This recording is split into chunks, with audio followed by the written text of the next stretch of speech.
think it will send a message to people to moderate some of their drinking and driving behavior. So I'm convinced it will save lives over the long term. The proposed higher threshold for drunk driving has drawn pushback from the hospitality and winery industries. They're concerned that responsible drinkers will cut back at restaurants and on wine tasting trips. You're listening to KUOW News. Support for NPR comes from NPR stations. Other contributors include Fisher Investments. As a fiduciary, Fisher Investments is obligated to act in their clients' best interest. Learn more at FisherInvestments.com. Investments in securities involve the risk of loss. Welcome to Friday. Welcome to KUOW's Week in Review. Seattle's Socialist City Council member is leaving office this fall. We'll discuss, and why is King County telling you to pour dish soap on the rat that's in your toilet? These are the kind of things we do for you. You'll have to wait to the end of the show for the toilet rat part. I'm Bill Radke. Looking at my companions here, our journalist roundtable, Seattle channel host and producer Brian Callanan. Thanks for coming in. Great to be here, Bill. Publicola co-founder and publisher Erica Barnett. Thanks for coming.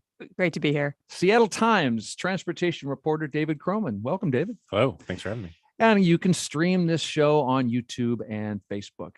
Just search KUOW Public Radio.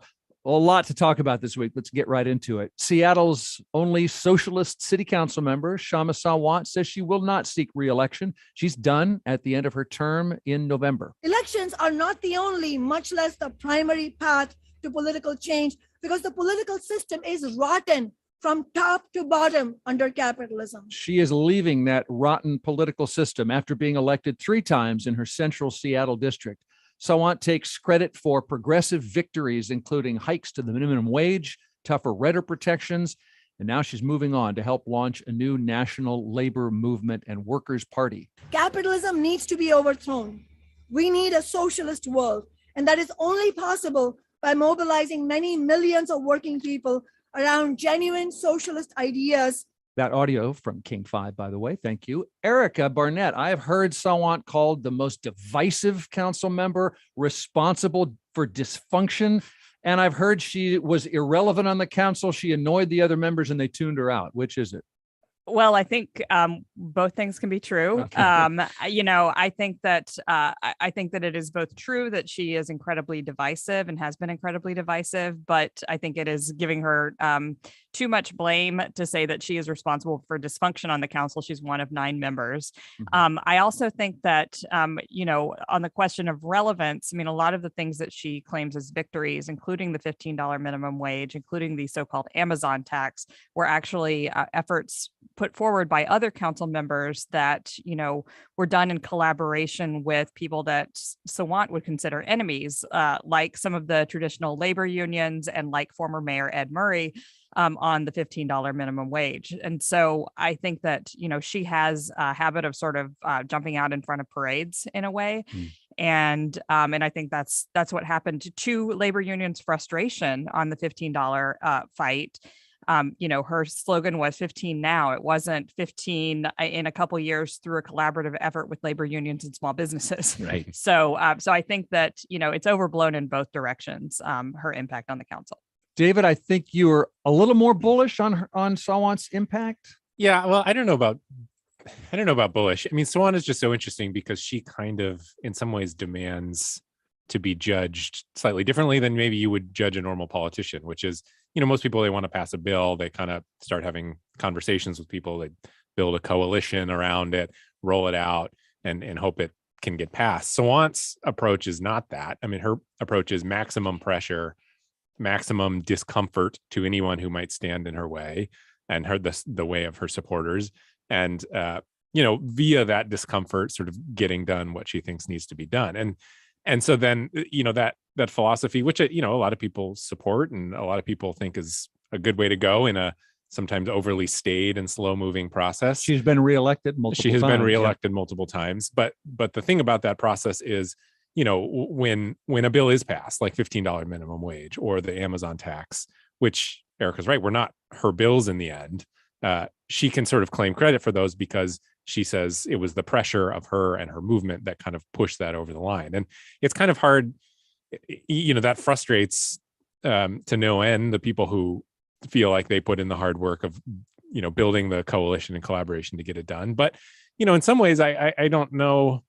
I guess it's hard to say a negative to say that something wouldn't have happened without her. But I think that there's probably something to that. I do think that there are issues around labor labor laws and tenant laws that I'm not convinced would have happened had she not been there to put that pressure on. It's hard for me to say definitively, though. I think that's fair. And I think it's interesting to see this transition now to a larger stage. And I just wonder, she's been a bigger fish in this pond of Seattle, right? And trying to bring it to a larger stage with this movement she's talking about here, Workers Strike Back. I'm very interested to see what that's going to turn into. There's a rally that's going to be happening here in Seattle on March 4th, and she's going to be leading the wave there. So this idea, and I think this has been the hallmark of her terms, and she's the longest serving city council member we have right now in Seattle, but that's been the hallmark of her term. She has talked about socialism from the jump. I mean, from the very, very early part of her campaign, when we saw Seattle transitioning, and I think this is part of the issue, perhaps, we saw Seattle transitioning to district-based elections. Her message really stayed the same. It's about movement. It's about workers joining together. And granted, there are some overlays in between those priorities and priorities of District 3 in the city council in the area there around Capitol Hill and Madison Park, et cetera. But I think there's a little bit of disconnect there too. And I'm not exactly sure why she isn't running. I know that she had a very close, that recall campaign that happened a couple of years ago. She only survived that by 306 votes. So I'm thinking about that. There have been some different health issues that she's gone through. I know also that she's had to cancel a number of her committee meetings over the past couple of years here. So it's interesting to watch this transition and what it'll be at the national level. I think there are a few question marks around it right now. Yeah, I mean, I think one of the biggest question marks at the national level is this really a national level campaign? I mean, Socialist Alternative has around 1,000 members worldwide. That's her party. And they are a very absolutist, they have a very absolutist perspective. They have denounced other socialist organizations as being sort of collaborationists with, what she calls the corporate Democrats. And so I really do wonder whether we'll be talking about, or I really doubt whether we'll be talking about this, national movement of millions in a year. And so I think that there are other reasons that people decide not to run. I was not at her press conference, but I heard that there were a couple of questions about, what have you heard about your odds for reelection? And she rebuffed those and said that those were irrelevant questions. But I think they're very relevant questions when you're talking about somebody who, has been very strategic about her campaigns, has not taken democracy vouchers in the past so that she could raise the maximal amount of money. Yep.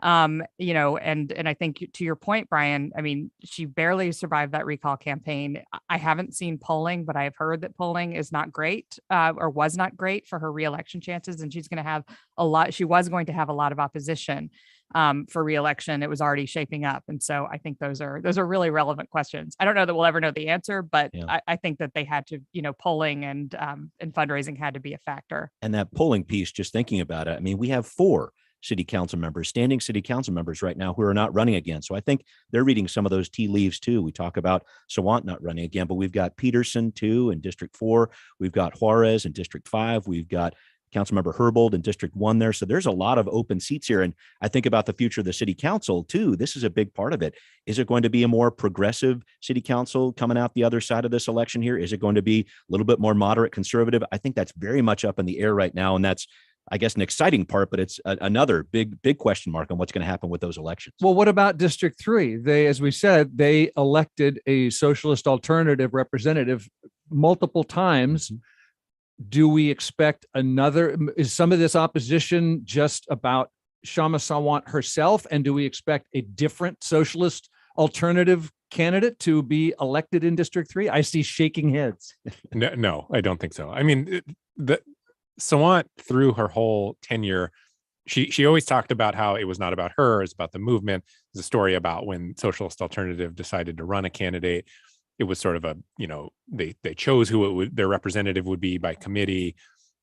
That all said, it really is about, I mean, she is a one-of-a-kind politician. She, love her or hate her, she is unapologetic, totally uncompromising. When she talks about the corporations and things, she's convincing. I just have a really hard time seeing somebody who is not Kshama Sawant carrying that same torch, because I think she has done it in a pretty effective way. And I think people have just come to tie that socialist alternative identity really, really closely to her. I just have a really hard time thinking that someone else can come in and fill that space and garner anything like the same level of support. Well, and I think, this speaks to a broader question about the direction of the council. I think District 3 very well could elect somebody else who Again, it's identifies just to as a remind us, socialist. Central Seattle, Yeah, yeah. Kshama Sawant, Mhm. Capitol Hill, Madison Park. So Right. go And the Central District. And, Yes. I think they very well could elect someone who identifies as a socialist, because I think the city has moved, the left in the city has moved in that direction, with or without Sawant, frankly. And, Tammy Morales down in District 2, the Rainier Valley, identifies as a member of the Democratic Socialists of America. Of course, all local elections are nonpartisan officially, but I think that certainly could happen, and I bet we will have somebody who's on the left in that race. But yeah, I agree with David. I mean, socialist alternatives specifically, they've said we're bowing out of elections. We don't care about elections anymore. Elections are meaningless, and I think that is because Sawant is a personality and somebody who's very appealing. And it's lightning in a bottle. I don't think they can do that again. And to your earlier point too, I mean, I think electing a socialist sort of broadly, I mean, there's some nuance to that, which is that, in her announcement that she published in The Stranger in the op-ed, she ragged on Alexandria Ocasio-Cortez, who's a member of the Democratic Socialists of America. And Congress member Pramila Jayapal. And Congress member Seattle. Pramila Jayapal, who endorsed her in 2015. Mhm. And in fact, also kind of ragged on the Democratic Socialists of America. So, DSA is in some way, that's the sort of Bernie Sanders brand of socialist, which is really kind of more, the kind of Scandinavian version of socialism. I would say Kshama Sawant's socialism is Trotskyite, pure Marxist. I mean, it's she early in her campaign, we didn't really ever hear much about this later on, advocated for like nationalizing Boeing. These are Right. like pretty communist, literally socialist ideas. It goes well beyond the kind of DSA platform of, healthcare for all, that sort of thing. And just in terms of the people who have filed for these open positions now, there is a DSA candidate out there. Matthew Mitnick has filed in District 4, where we are right here in the University District area. But in District 3, I think this really opens up a lot of possibilities here. In terms of the people who have filed, there was a relatively big media covered it type of event happening here on Monday. Joy Hollingsworth announced her candidacy for that area. She runs a cannabis business, has for many years with her family, LGBTQ, African-American, has a history with sports, with hoops, dating back many, many years, and has that background there. So I think it's going to be interesting to watch her campaign, but there are a number of others too that are going to be filing there as well. And again, with the filing deadline not until May, I think there's going to be a lot more activity going on with this race in District 3 and all the others too. We're going to have dozens upon dozens of candidates over the next couple of weeks with these quote unquote open positions here, with the incumbents not running again. Can I ask one more question about Sawant and the workers? What do you expect in March and beyond? So Sawant is known for civil disobedience, is known for letting protesters into City Hall and marching to the mayor's house and other things.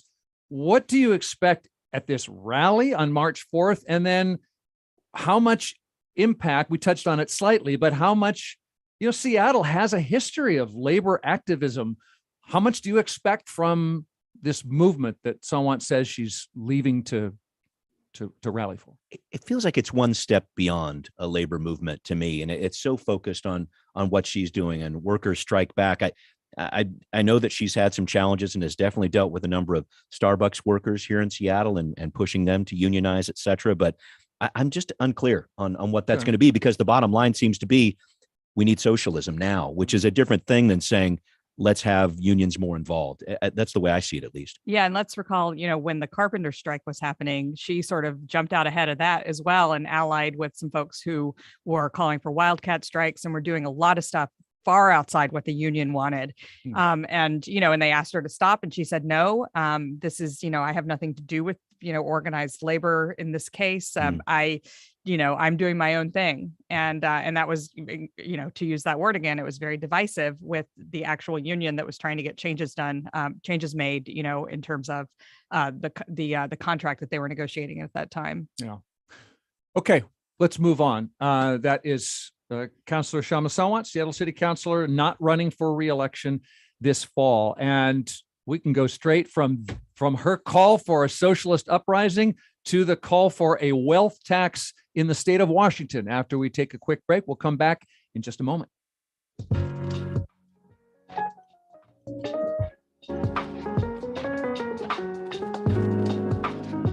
It's Week in Review on 94.9 KUOW Seattle. Also streaming video on YouTube and Facebook. It's 12:21. 45 degrees in Seattle with a partly sunny afternoon ahead of us.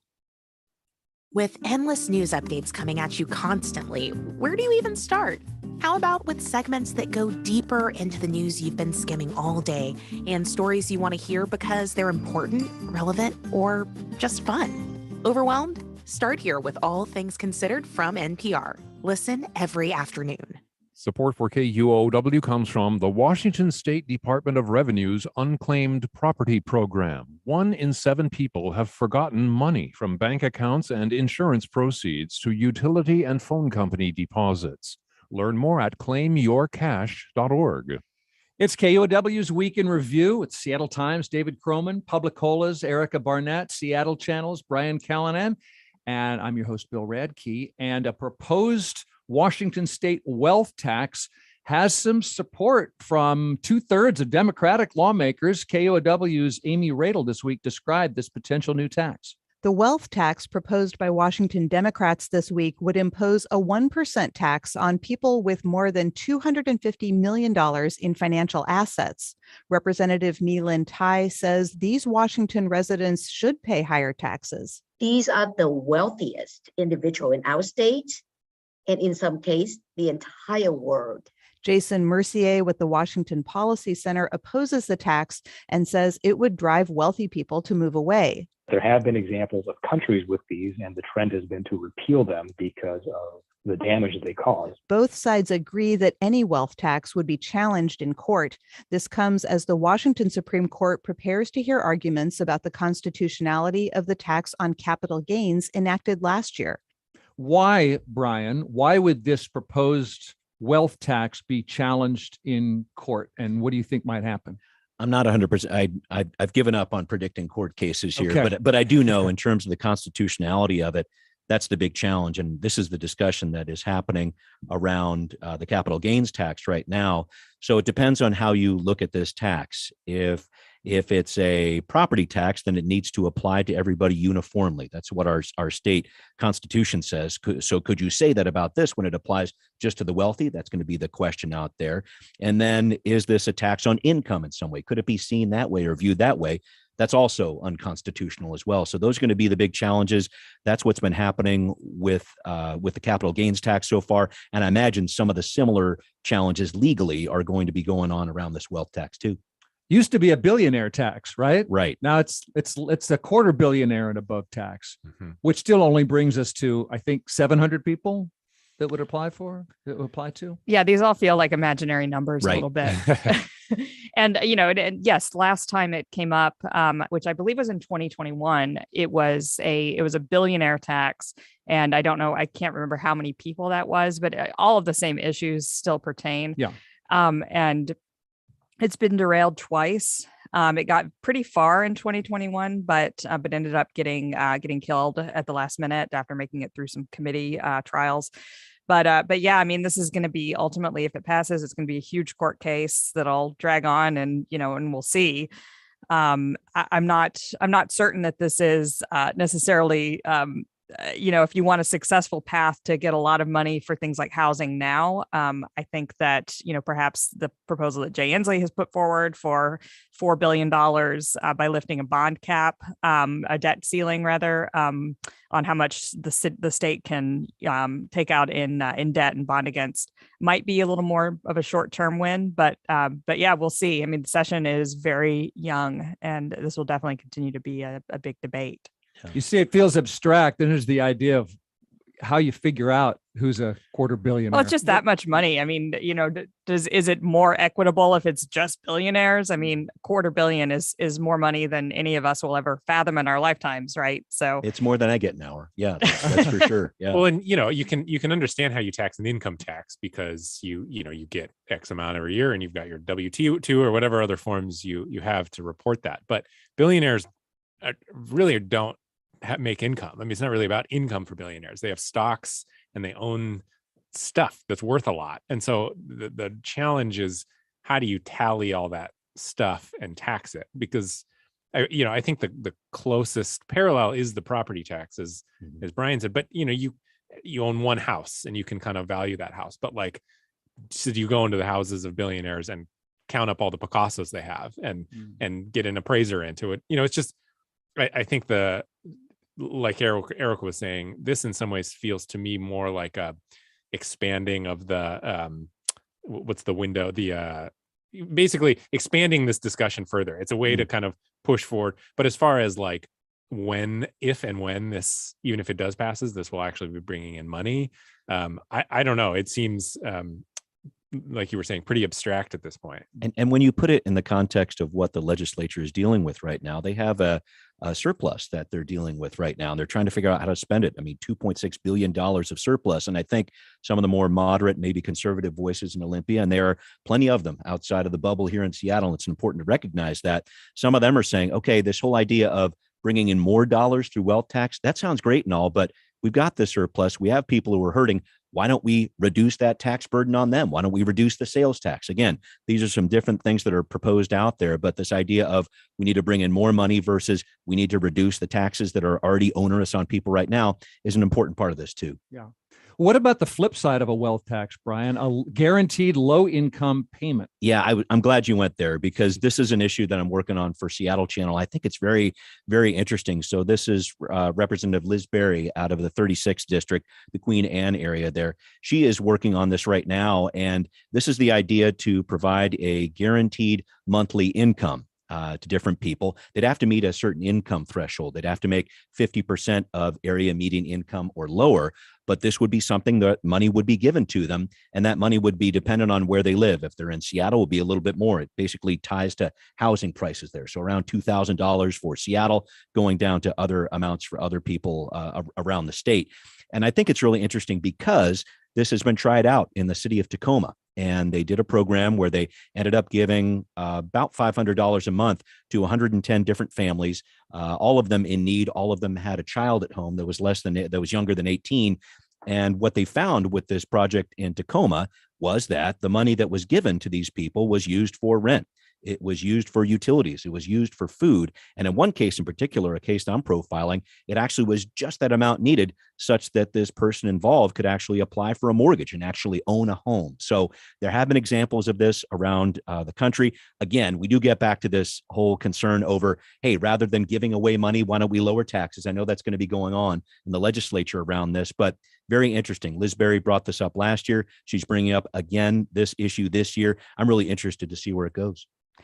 I mean, I think study after study, going back decades has shown, and even more in recent years, has shown that giving people money, you characterize it as giving away money. I mean, we give away money all the time in the form of tax breaks to corporations. And, I mean, that is what taxes, are spent on, are giveaways to people in the state, right? A direct giveaway or a direct allocation of funding. I mean, it's not at all surprising. And, and I think it's, a little bit insulting to people that these questions keep getting asked, because it is not surprising that people, when they get $500, if you or I got $500, that they spend it on their basic needs first. And, and I think that, and I don't know if this has been studied directly for this tax, but I think that, this could be the difference between homelessness and having housing for people. I mean, people are not, going out and being, so-called welfare queens. And I know you're not saying this, Brian, but spending it on steak and lobster. And so what if they are, frankly, but, but that is not what's happening. And I think that adding in layers of like, we're going to take a little bit off the property tax here and that'll trickle down to renters somehow, or we're going to take a little bit off the sales tax, and that'll trickle down.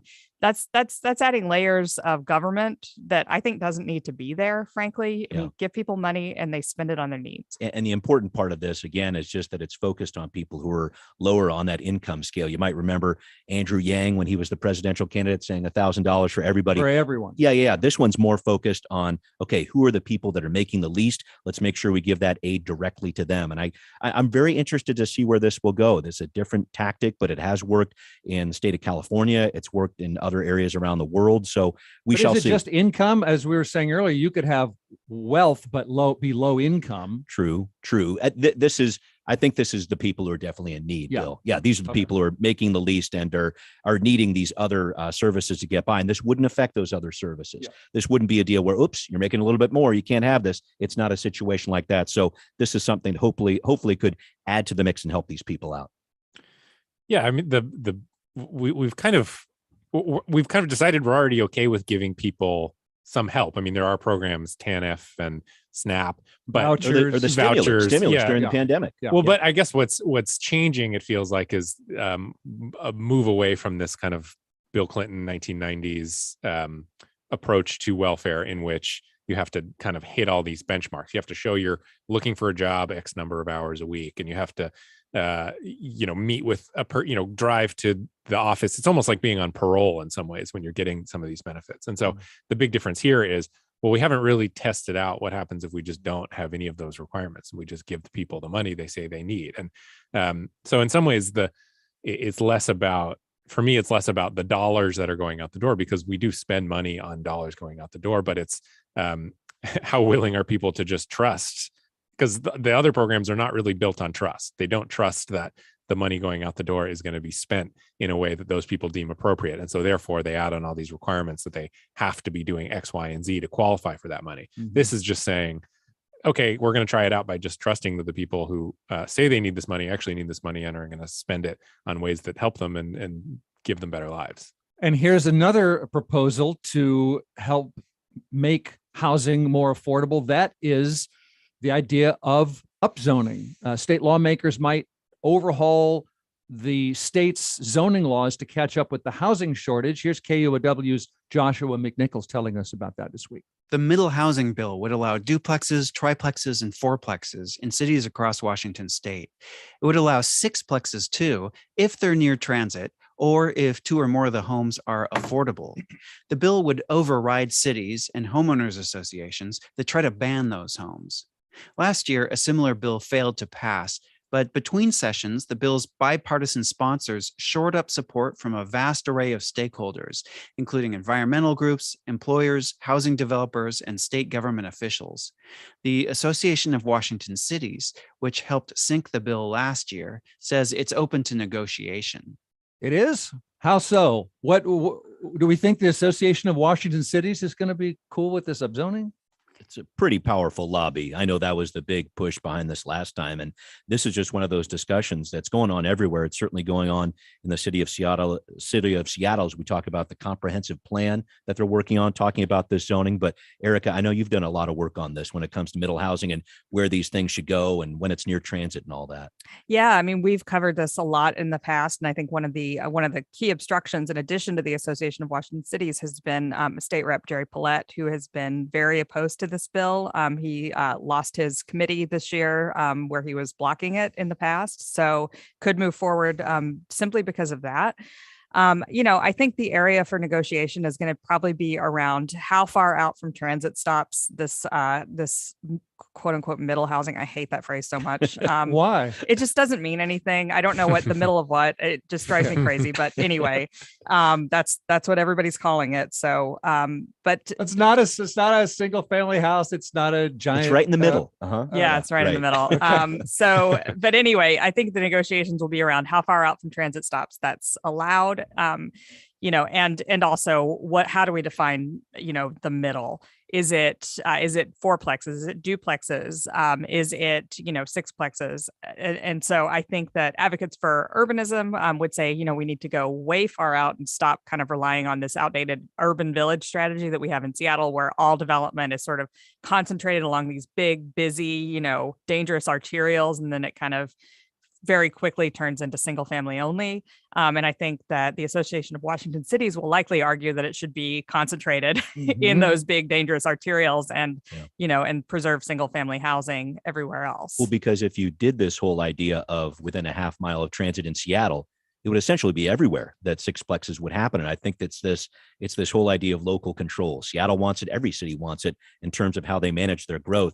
I know that Jim Farrell, the one-time prosecutorial candidate here in King County, the mayor of Federal Way, has been pushing back on this with this whole idea of needing local control. And I think there's going to be other cities around King County and around the state that are going to push back on this too. So it's the state trying to set, as I understand it, a floor rather than a ceiling on this. This is kind of the baseline that they're trying to establish here. And there's going to be a lot of devils in the details, I think. But David, that's typically a Republican position, is local control. But won't the GOP like how free market this loosening of regulation would be? And building more housing. Yeah. I think once you start talking about housing and density, then partisan lines kind of disappear. Okay. Because anyone can be a NIMBY in any way. Yeah. There's and so, but from what the Democrats are saying, so this bill got pretty far last year, but fell short kind of in the last day, really. But from what Democrats are saying this year is they are saying that they have bipartisan support on this. And, you can understand why, because it doesn't require more taxes and it doesn't require more revenue. I mean, you're just kind of changing laws so that private developers have more opportunities to build more housing.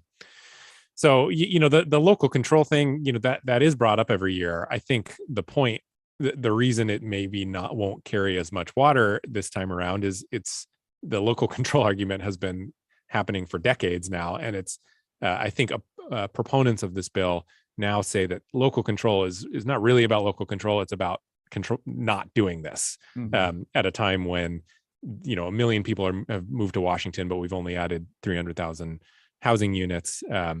I think this is kind of the state stepping in and saying, okay, we've tried local control.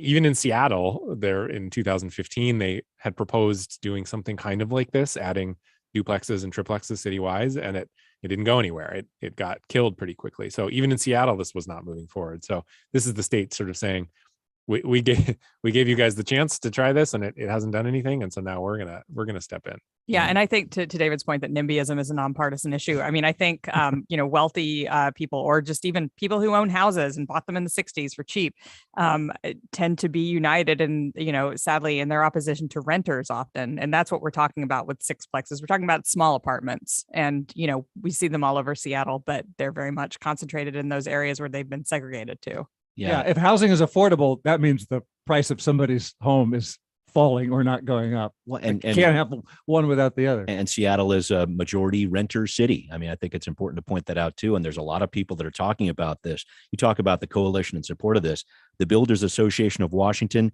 and the Sierra Club working together, and Amazon and Transportation Choices Coalition. That is a group of strange bedfellows there. And I'm really interested to see where this would go. I talked with Jessica Bateman about this, the representative from Olympia who was working on this last year about this. And I think it's got some legs. I'm really interested to see where this goes. Erica, speaking of housing, if you live in a tiny house village, do you have the full rights of a tenant? Can you challenge an eviction? Yeah, this is so interesting. I wrote this week about a case in which a person living at a tiny house village, which are, a form of shelter that exists all over Seattle and actually in Tacoma and Olympia, was kicked out. He was told he had 48 hours to leave, and it was over, a dispute that he had with a staffer. And without getting into the details of that dispute, I think the legal issue here is really interesting because he's saying he was unlawfully evicted.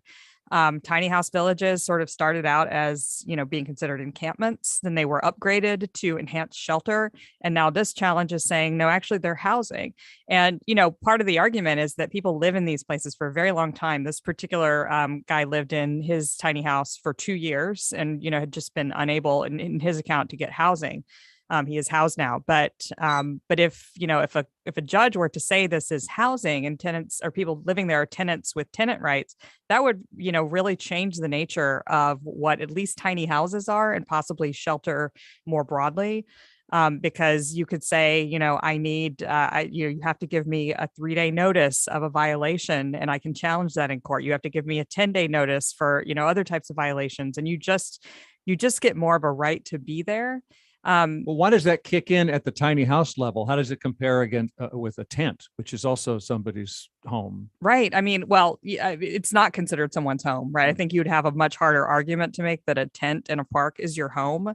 But, I think that tiny houses are often characterized as being different than other types of shelter because they have 4 walls and a door that locks. And a lock, yeah. But then the question is like, okay, well, do you have a right to be at a hotel, for example? So I think it raises a lot of really interesting legal questions. Lehigh, which operates these villages, Low-income housing institute, argues that, if you make tiny houses into housing, or if you start categorizing them that way, it's going to change the nature of shelter. And they say, it's going to make it impossible for us to take in people with addiction issues, with, mental health issues that, lead to sort of outbursts and things that make it hard to live with a person in your community. So there's going to be, if this goes to trial, and we don't know that it will, there's going to be a lot of really interesting arguments. And that's the important distinction for me that I thought you brought up. Great piece, Erica, on this one. This whole idea of, if you're applying to get into an apartment, right, you've got to go through a credit check. You got to go through a criminal background check or whatever else. Those barriers do not exist for people who are going into these tiny houses. And I think that's a really important part of this. If we're going to be real about trying to meet people where they are and try to get them into these different transitional encampments, as we've heard them called, with tiny houses there, then we've got to be real about that and putting on some extra rules about eviction laws and whatever else. That I think that would change the game completely for tiny houses. David, one more item on the legislature before we take a break, if I could. The lawmakers are talking about a tougher blood alcohol limit, and that's moved forward this week. This would lower the blood alcohol threshold to convict somebody of impaired driving. It would be down from 0.08 down to 0.05, which Governor Inslee is into. I think it will send a message to people to moderate some of their drinking and driving behavior. So I'm convinced it will save lives over the long term. First of all, David, why is this being proposed now? It's being proposed now because a lot of people are dying on the roads in Washington. Estimating 745 this year, which I think is the most since 1990. If you adjust that for population to a certain extent, but regardless, that's a lot of people dying. And the proportion of deaths that involve someone who's impaired, be it drugs, alcohol, some combination of both, has also increased. So a few years ago, it was something like 50% of deaths involved impairment, and now that's closer to 60%. So it is helping to, the reason people are dying on the roads is complex, and there's a lot of reasons, but a big one is that people seem to be driving drunk or high more often. And so the thought behind this, when you talk to the folks behind this bill, in some ways it's less about the particulars of the blood alcohol limit, although that is of course part of it, and more about this sense that people have kind of forgotten that you should not be drinking and driving. That 0.08 sort of in some ways implies like a game. How close can you get to 0.08 and still get behind the wheel? Can you get to 0.07? And this is sort of saying, look, that's not, we're not letting that fly. Under this rule, you could have one beer, one drink, and get busted for driving. So yeah, I mean, I think it's coming up now just because legislators are under a lot of pressure to do something about how many people are dying on the roads, and this is a pretty clear way. In Utah is the only other state that has done this, and the data coming out of Utah is pretty promising. Obviously, Utah is not Washington. There's a different drinking culture in Utah than there is in Washington, but as a case study, it seems to provide some evidence that lowering the blood alcohol content limit can make a difference. Can I ask a question, though, David? Because I know a lot of the work that you've done over the past couple of months here looks at how different officers are enforcing the laws that we have on the books. Is that a piece of the puzzle here, too? Because I know they're not writing as many tickets. Are there enough officers out there to enforce this? That kind of piece of it? Is that part of this? Yeah, I mean, enforcement is still way down. In fact, I think it was right around the beginning of the pandemic, the Seattle Police Department had a DUI unit, and they disbanded it, actually. That doesn't mean that Seattle police officers still can't write DUIs, but as far as a dedicated unit goes, that was disbanded. And just across the whole state, the number of tickets being written and citations being written is still way down pre-pandemic. So, I think that's part of it. And but again, back to the point of the people who are putting this through the legislature, if you look at Utah, when they passed this, there doesn't seem to have been any enormous spike in arrests even or enforcement, But the idea is you pass this, you do a marketing campaign, you go out there and say, hey, one drink and you could still get in trouble. The hope is that people kind of get this message and just maybe, call a taxi or whatever.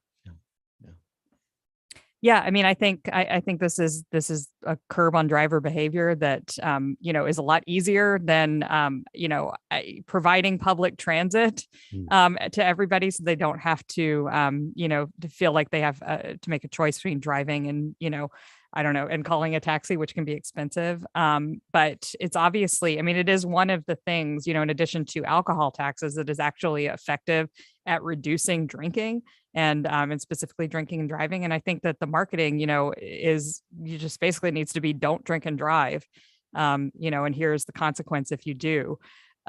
So we'll see if we'll see if it passes and what kind of impact it will have. But it does seem very promising, and with the data out of Utah showing that this actually does change people's behavior, and people shouldn't be drinking and driving. Yeah, it's difficult to oppose this, really, when you get down to it.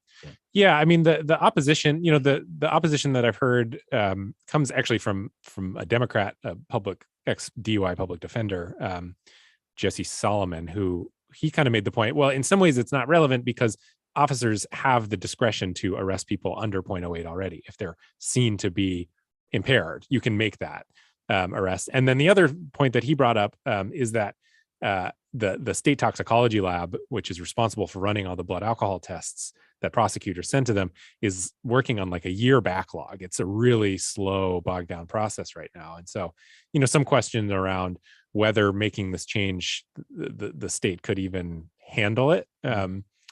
But the bill passed out of committee 8-3, with both Democrats and Republicans voting for it. So I think the opposition to it is gonna, I mean, you never know in the Washington state legislature. There's so many bureaucratic and the technical hurdles that these bills need to clear, things die. But as far as political support, at this point, it certainly appears that it's there. Yeah, I mean, I think the argument for it is more, a preventative measure. I don't think, I mean, there's also a question about, to your point, David, there's a question about whether people should be locked up for long periods for DUI. That's happening at the local level in King County. People, get a DUI, get booked into jail, and then they can either pay for, an expensive bracelet to wear to monitor their alcohol content, or, if they can't afford it, they end up sitting in jail forever, waiting for these toxicology results, which is also an unfair outcome.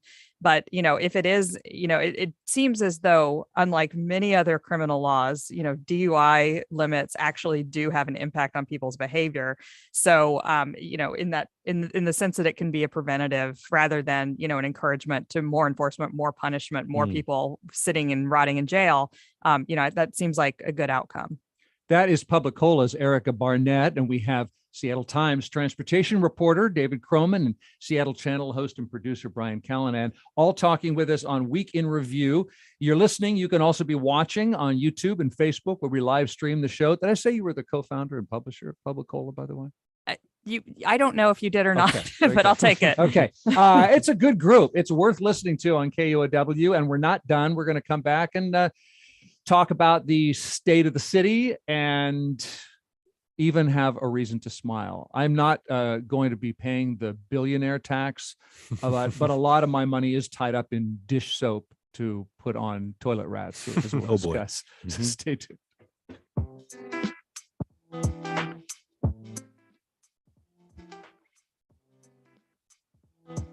.949 KUOW Seattle. It's 12:49. Partly sunny today and then showers tomorrow. Support for KUOW comes from Amazon, committed to increasing affordable housing in the Puget Sound through its Housing Equity Fund. Since 2021, Amazon has funded more than 5,000 homes for low or moderate income families in the Puget Sound region. It's KUOW's Week in Review. I'm Bill Radke. Layoff news continues. Microsoft said it plans to cut 10,000 jobs, but fewer than 900 in the Seattle area, which surprised me. We spoke to an economics and business professor who said a large majority of workers laid off recently have been able to get new positions within 3 months. This is in the tech sector. And David, you were saying that the layoffs in tech, they don't seem as apocalyptic to you as it may sound, thousands and thousands of people losing their jobs. Well, I mean, I'm sure it's terrible for the people who are losing their jobs, and don't want to undersell that. I think that to a certain extent, if you look at the total number of people working at these companies, it shot way up at the early part of the pandemic, and now it's coming back down. In some ways, it feels a little bit like the hiring didn't quite get quite as much coverage as the firing is getting. Right. And also, if you're looking at sort of broadly the economy, tech is a pretty narrow slice of that. So, it is tempting to sort of read into this as the beginning of the recession that everyone has predicted. I don't know if that's true or not. That said, I don't want to undersell that if you're one of those 12,000 people, which is a lot of people, yes, that is a terrible situation for you, especially because a lot of these companies and a lot of the people who work at those companies are here on visas that depend on them having a job in the United States. And if you lose your job, you have, I think, 90 days to find a new one before you get deported. So that's part of why that professor's point about getting new positions pretty quickly comes heavily into play. We also learned this week, Google's parent company letting 12,000 workers go. We don't know how many here. Amazon letting about 2,300 workers. We found out of those 18,000 job cuts company-wide. Amazon's letting the lease on a downtown Seattle office tower, the West 8th Tower, expire. So the news comes in, Brian, we found out the downtown Nike store is closing. The movie theater right next to it is closing. I know that one was crazy. And just quickly on that Microsoft bit, it was so interesting to see that they hosted that big concert with Sting like the day before. And so the tweet that came out, the message in a bottle was, "You're fired." It's like, oh, that'll get you. Anyway, just back on Nike Town there. This was in, was it Davos? Yeah. Of course. Yeah. At any rate, but looking at what happened with Nike Town, I think a lot of us have seen just the lack of people downtown over the past couple of years. A lot of that is office workers, of course. Tourism has been doing its thing and rising a little bit here. But when you talk about activity down there, it looks like the monthly visitors, and this is from the Downtown Seattle Association, less than 500,000 in the height of the pandemic. And it was over 2 million before the pandemic was in effect here. And so I think that's a big part of it. They're simply not getting the people in there. And it just was a situation where I don't think that space, a big space, was tenable to stay as it was. I wonder what you think of my a conversation I was telling you about before we started the show. I had dinner with a friend who moved to New York, came back to visit this week, and his take was that Seattle was just about to become a real city, for better or for worse. And then the pandemic, and now this possible recession. He said that he's been here a few weeks now. He said, it's like Seattle bought a grown-up outfit, and then our growth spurt got canceled, and we're in these baggy clothes, and the sleeves go way past our hands, and the cuffs are on the floor, and we're in this awkward stage of what Seattle is right now. Yeah. I mean, I can't mourn a store that I never went into. And, it's a giant, big box retail, not big box, but a giant retailer at a time when Nike Town. Town. Yeah. At a time when giant retail stores are on the wane in downtowns across the country. I do think, if you think of being, a quote unquote world-class city, what that means now, I feel like it means the Austinization of everything, where, housing is absolutely out of control and unaffordable to most people. And where, you kind of have the South Lake unionization, I guess would be a better example locally of everything. And so I don't know that we want to be a world-class city in that mold. Seattle, we're in the Pacific Northwest. I question, how much our growth is ever going to be, on the level of a San Francisco or an Austin, because we're just remote. It's always been, an issue with this location. And rainy. Yeah. And I mean, there are limits, there are natural limits on our growth. And I think that the kind of optimism on the part of the tech sector and, city boosters that we were ever going to become the next new big city where millions of people are moving was always a little misplaced. And that's a great point you make about Austin. And I think about the music scene that's there and that's actually here in Seattle too. This is a really interesting debate to have, because when you talk about growth, that can often mean gentrification.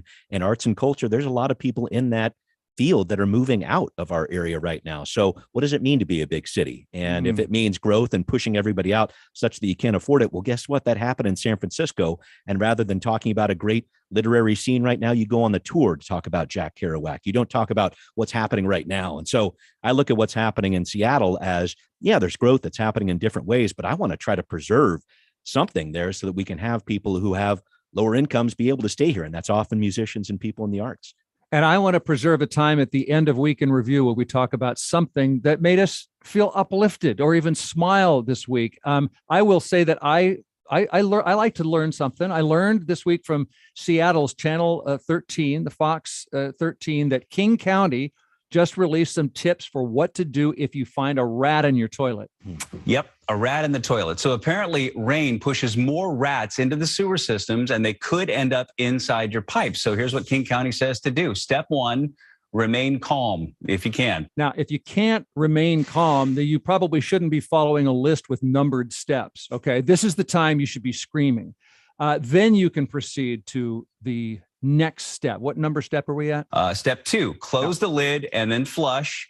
And then very carefully check to see if the rat is still in there. Yes, check to see if it's still there, because what's the alternative? You never open that lid again. You can't just use your yard. That will attract more rats. So yes, do keep trying. Open the lid, this time slowly with a mop handle. Oh my God, it's still in there. Don't panic if you still see the rat. They say close the bathroom door, grab some dish soap from the kitchen.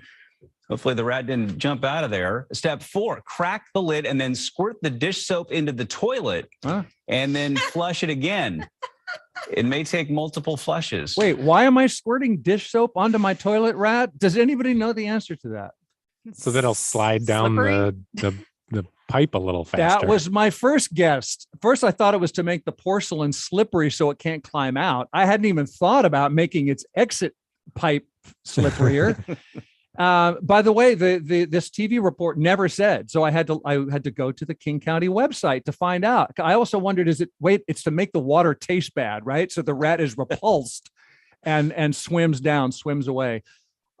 Actually, King County's website told me, you know how soap breaks up the oil on your dishes?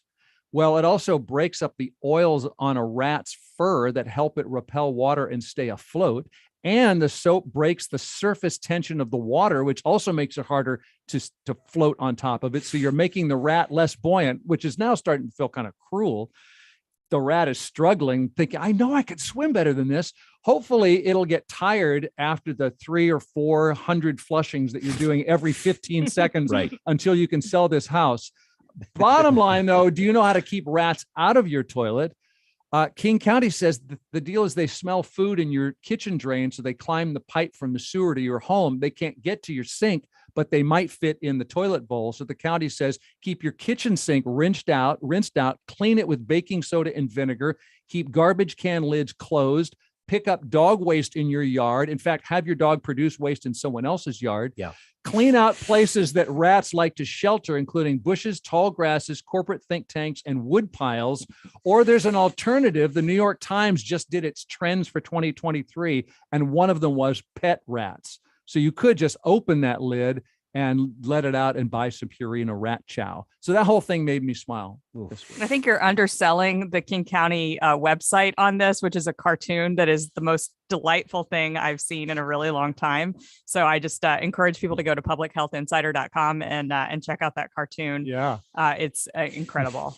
It is excellent. Thank you. Good point. In general, I don't like that I'm on a well, but in this case, I'm okay with being on a well. So that made you smile this week. Yeah, that made me smile. I don't share my sewage with rats, I don't think. Let me try to switch animals here. Just in talking about this, I'm super happy about and smiling about the Lunar New Year celebrated this weekend, and kind of cool. The Seattle Kraken are rolling out on Saturday with a cool Lunar New Year warm-up jersey that actually has the year of the rabbit kind of incorporated with the Kraken logo. So it's like a crack rabbit, jack rabbit. I don't even, something along those lines. It looks really cool. I think it's going to be a cool celebration, and why not for the tied for first place in the Pacific Division Kraken. Kind of a cool thing this weekend. Excellent. Bernard, are we so far over time that I should really? Okay. Bernard's saying, let's make it happen. Erica, I squeezed you at the end here. Anything smile worthy? Everybody, check out the Twitter account about a fake